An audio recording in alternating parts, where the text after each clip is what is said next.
প্রিয় বন্ধুরা, ছেলে এবং মেয়ে সবারই আমাদের চুলের যত্ন নেওয়া উচিত। সেজন্য আজকে আমি আপনাদেরকে চুলের যত্নের একটা পদ্ধতি দেখাবো।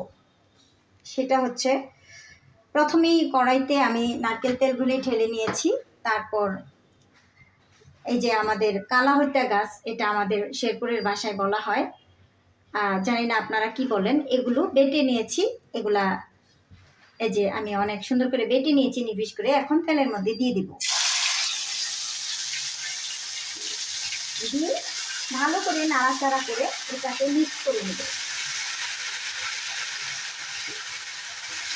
এটাকে মিক্স করে যখন এই তেলটা একেবারেই ফিনিশ হয়ে যাবে, সুন্দরভাবে মিক্স হয়ে যাবে, তারপর ঠান্ডা করে আমি একটা পটে ঢেলে নেব।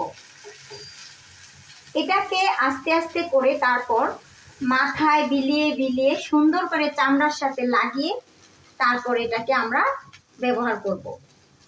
তারপর আমাদের চুলের গোড়ায় গোড়ায় শক্ত হবে এবং কালো হবে, চুল মজবুত হবে। তো বুঝতেই তো পারছেন বন্ধুরা, আমি আপনাদেরকে এই পদ্ধতিটা দেখালাম। যদি আপনাদের ভালো লাগে এরকম ভিডিও 2-4টা করার জন্য আমাকে কমেন্ট করবেন। ইনশাল্লাহ আমি আপনাদেরকে শিখিয়ে দেব।